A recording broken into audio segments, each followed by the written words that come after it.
My name is Ahmad Fayhsal, Ahmad. I'm just like my friends. I'm from CASIS-UTM, based in Kuala Lumpur. My topic today will be about Metaphysics of Islam and contra Analytic School of Philosophy, which is pretty much a more focused and elaborated discourse on what my fellow friend has explained just now. He explained on the overview of the issue.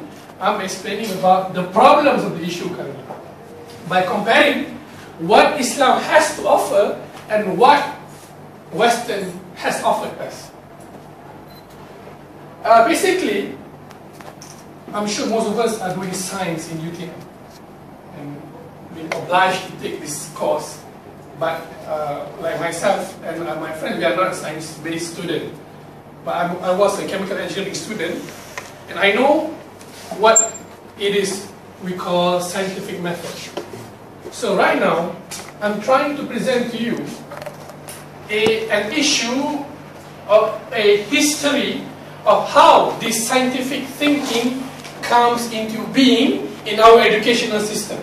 You are a scientist or you are an engineer, but do you really know what makes your mind become a scientist and engineer?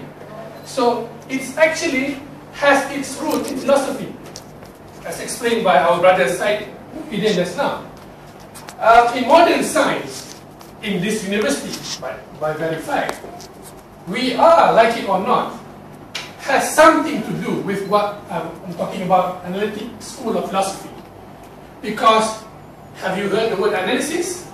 If you must, or if you have so, then you are really part of this tradition. Because the Westerners were the ones who bequeathed to us, in modern sense, the meaning or the idea of doing analysis by breaking things into smaller parts. If you want to analyze engine, you want to analyze animals or any subject that is deemed fit for science, you are doing analysis of one of a kind. But such way of analyzing things are not guaranteed to produce a concrete understanding of that subject matter.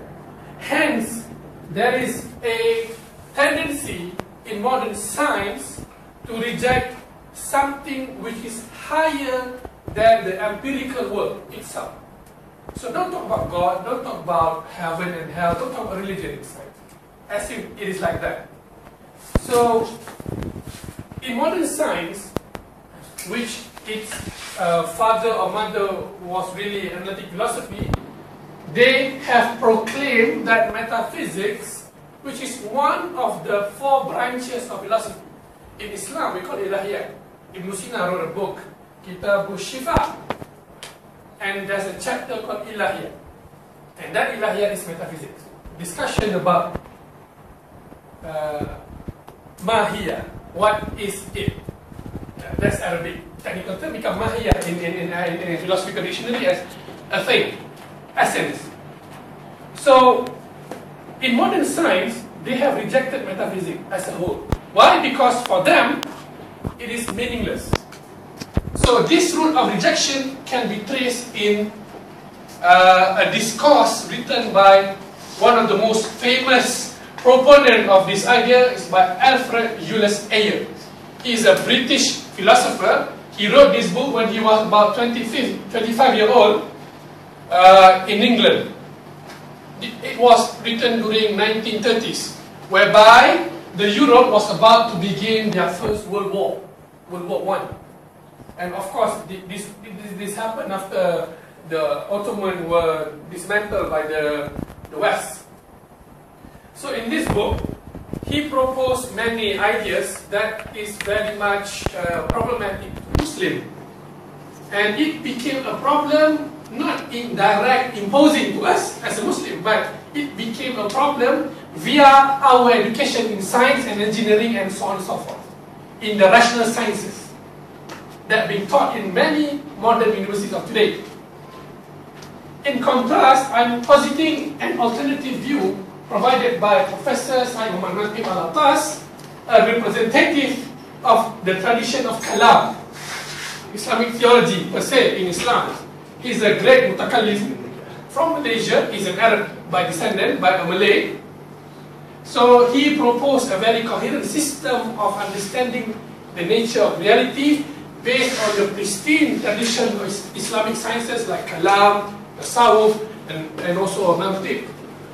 So in my presentation today, Alfred Ayer said that we should not study metaphysics as in God and Prophet and other things because they are meaningless by due of statement.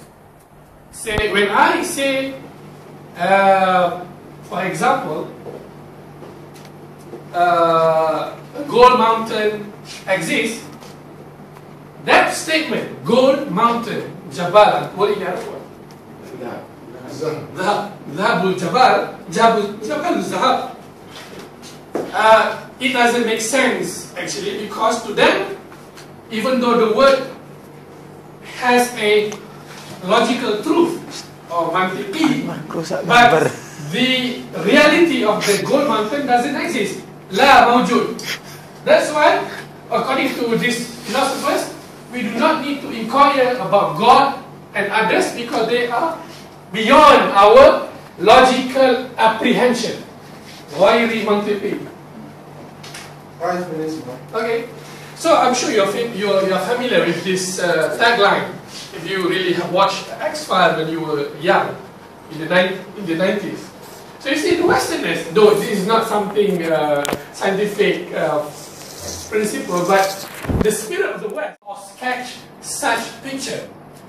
But according to A.J. Ayer, when you say that unicorn is fictitious, you are saying that unicorn is not true or doesn't exist. For them, that statement does not bring any meaning at all. Because why? Because this thing doesn't exist outside in our statement, in our mind. So anything or any study that has something to do with this animal of unicorn doesn't hold any ground for a scientific inquiry. You substitute this creature, unicorn, with God and Prophet Muhammad, for example. If people ask you, prove those God and Prophet Muhammad in scientific way, you cannot prove that. That's why the Westerners, they created a lot of this mechanism. One of them is to reject their own religion, Christianity, for example. And it became something more concrete via modern science.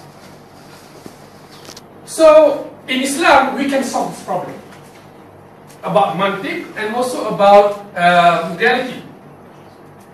Regarding their opposition to the word unicorn is fictitious, equal to not valid or meaningless, because the way they understand the word truth in order to validate the argument, the logical argument of this is very limited. They only have the word truth and falsehood.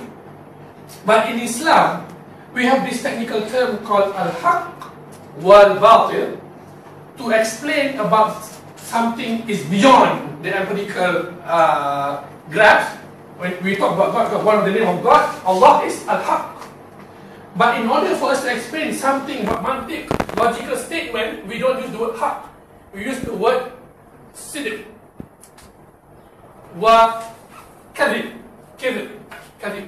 Kadhib. So we do not conflate these two understanding of truth in ontological sense, in real sense, with truth in statement sense. When I say unicorn is fictitious, it's not a problem to a Muslim. It's a wujud lafzi in the mind. It's not a problem. We accept that, though it's not real. It's not real, but it's not a problem. But for Westerners, for the scientific-minded Westerners, such things are meaningless. That's why they confine their verification principle, tabayyun, usul tabayyun, in a very condensed, in a very limited way. Hence, they tend to generalize the whole reality, meaning God, prophets, the holy books, in a very empirical sense. When those metaphysical things like God and Prophet does not conform to the standard of scientific requirement of proofs, they are meaningless, hence no need to be studied. That's why they reject theology and everything. So in Islam, as a Muslim, we should not be confused with this. Hence, I propose such endeavor for us as a Muslim scientist and engineer to study the basic kalam of Islam, of our Imams, or Imam Al-Ghazali, Fakhruddin Al-Razi, and many others. Wallahu a'lam bishawab. Assalamu alaikum wa rahmatullahi.